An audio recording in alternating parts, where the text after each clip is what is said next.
All right, thank you, Mayor and members of the council. I really appreciate it. I am your Pinal County attorney, which means that I am your prosecutor here in Coolidge and across the county.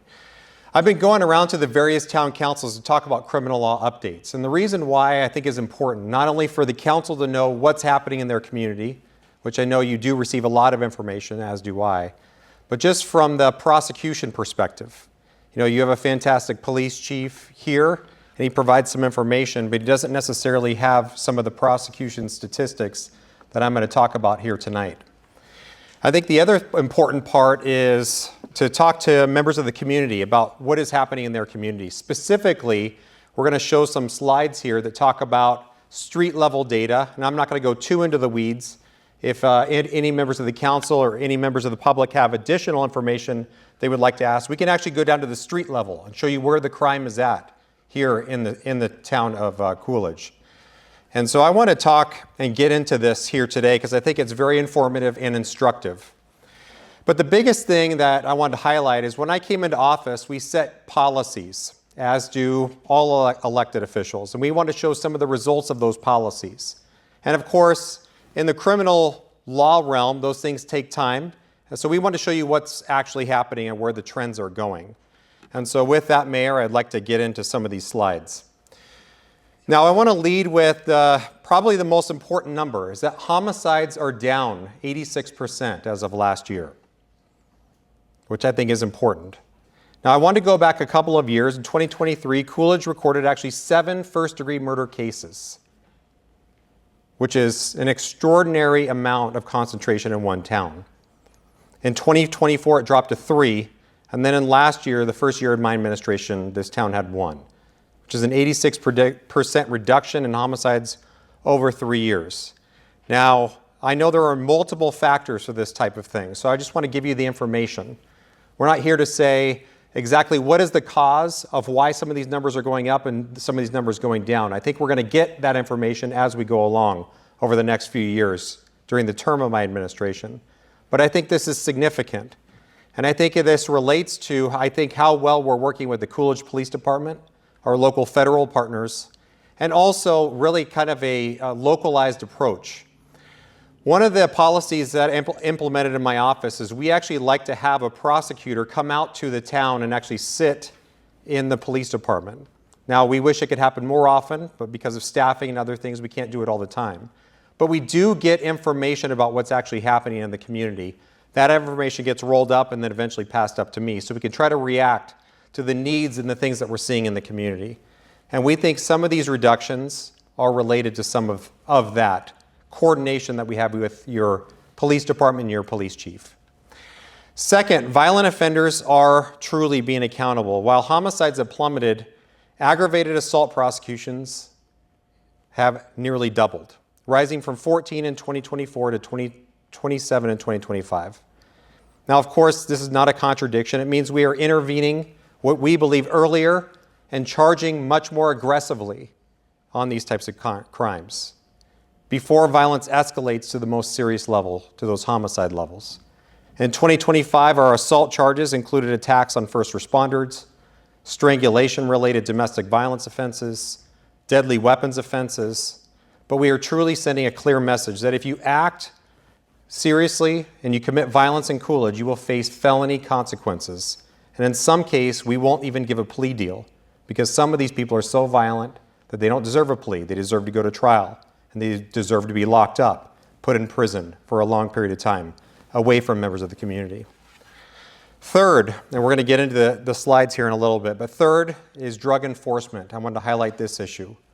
Now, drug offenses remain the single largest category of crime here in Coolidge, with 100 charges in 2025, consistent with 2023 and, of course, in 2024. But the concentration's different, and that's where I wanted to highlight for you all here today. Dangerous drugs, primarily methamphetamines and amphetamines, account for 65% of all drug charges. And so we've decided to refocus our enforcement toward these substances. And more importantly, we're going after the supply-related activities, not just possession. Sale and trafficking charges have gone from 1 in 2024 to 6 in 2025. And in one drug incident in 2025, it occurred near a school zone, which triggers enhanced penalties under Arizona law. So we're just not counting arrests. We're looking for ways to target those folks. When we do have enhancements, we will use those enhancements to keep you safe and the community safe. Number 4, weapons and firearms enforcement. Weapons offenses rebounded from 5 in 2024 to 9 in 2025, so it's actually gone up. And the change and the charges tell the story. For the first time, we are prosecuting prohibited person possession and sale of weapons for felony commission. We're going after these folks. If a person has a felony or they have not received their rights restoration, we will charge them with a crime because they shouldn't be owning and possessing a gun. Now, of course, we're very much defenders of the Second Amendment, but if your rights have been taken away, then you should not be possessing a firearm, or we will charge you with that. Now, these are proactive, upstream enforcement actions, taking guns out of dangerous hands. And what we're seeing all across Pinal County is that the people who are committing crime are the people who have already committed crime, those repeat offenders. So we're trying to target those folks. Number 5, property crime. And this is the important piece. Property crime is in fact declining here in Coolidge. Theft charges dropped by more than half, from 21 in 2024 to just 9 in 2025. Vehicle theft fell from a peak of 12 in 2024 to just 4 last year. Burglaries went from 18 in 2024 to 5 in 2025. Residents and business owners should know that these quality of life crimes are really trending in the right direction. Felony level focus across all 3 years, so from 23, 24, and 25, our felony prosecution rate in Coolidge has remained consistently high. Now, what the felony rate is what percentage of crimes do we charge that are felonies? Because the focus of my administration are on those repeat offenders, as I mentioned, violent criminals, sex offenses, and drug offenses. And so we want to know what percentage of crime is a felony level. And in last year, 81% of the crimes charged here in Coolidge, to target those specific folks, the ones I just mentioned, those are the types of crimes that we're charging. 81% of all crime in Coolidge are those types of felony crimes. And that tells you we're not inflating the numbers. We're not here for statistics. We're here to keep people safe. That's the point, and that's why we're given this information. Our resources are directed at the most serious criminal activity affecting people in your community.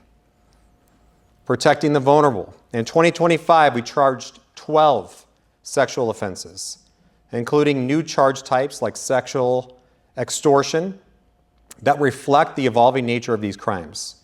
We also filed 3 sex offender registration failures. So sometimes in past administrations, these things kind of get pushed off to the side, just charged with a misdemeanor. But those folks, like I said, the best predictor of crime are people who have committed crime.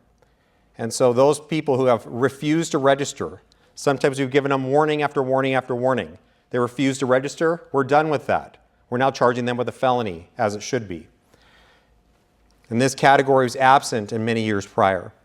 This means we are actively monitoring compliance and holding registered offenders accountable when they fail to meet their obligations. Because the last thing we want to see is a person who has not registered walking around in one of your city parks or around a school. My office takes these crimes against vulnerable populations, which include children, families, and victims of sexual violence, with seriousness. All right, so those are the main statistics. I want to talk about kind of the way ahead. Now, the trends are moving in the right direction here in Coolidge, especially on homicides and property crimes. But of course, the work is never done. As your police chief tirelessly goes out into the community and polices. But aggravated assaults are up. Drug activity remains a real big problem. And here's the thing that I really want to remain focused of, is DUI charges remain very, very high, which means you have dangerous drivers going around the city of Coolidge.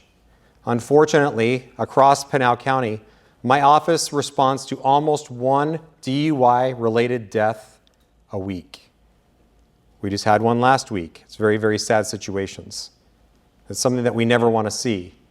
And unfortunately, these types of DUI crimes affect people who are just out there having a good time. Teens, people leaving for their graduation. You know, we're in graduation season. That's the last thing we want to see for any member of our community. So we need to continue to police these. I want to leave you with this before I get to some of the street level data. because I know we need to move on, but I really want to leave you with three numbers. One is that the homicide rate is down to 1 last year. Let's get even lower next year. Second, 27 aggravated assault prosecutions last year. We want to aggressively intervene before things get worse. The same thing on the domestic violence front. We see domestic violence, low-level misdemeanor domestic violence rise to felony level, which leads to homicide. If we can intervene early, provide resources, and provide prosecution and criminal justice, then hopefully we can prevent these crimes. And then finally, 65% of all drug charges now target dangerous drugs and methamphetamines because we're going after the substances and not just possession, but those traffickers. All right, so let's get into some of our street level data, and we can provide more specific data if the council or any members of the public request this. We could also provide this PowerPoint presentation, including my notes that I'm reading off of. We could provide this all to the public, okay? And it's not working. Oh, there we go. There we go. All right, so I want to jump right into 2025 and not bury the lead. So as you can see, the concentration of crime in your city. So what we did is we actually mapped every crime from 2025, and we can tell you what each of these dots mean. But what I want you to really look at is not necessarily the specific locations. I want you to see the concentration as we move throughout the years. So if you look at 2025, I'm going to move to 2024, then 2023, and then we're going to go back to 2025.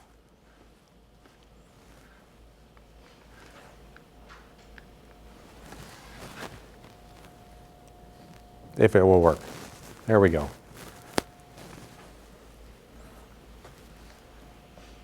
2024.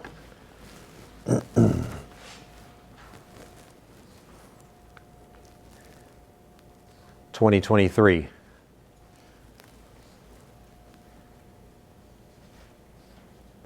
And you can see by looking at this data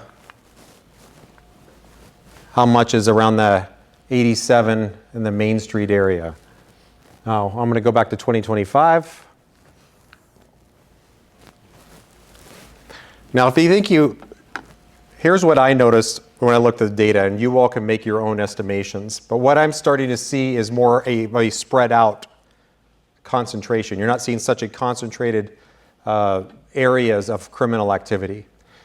And so what we need to understand is the why. I can't tell you exactly the why some of these crimes are happening on the east side of the town.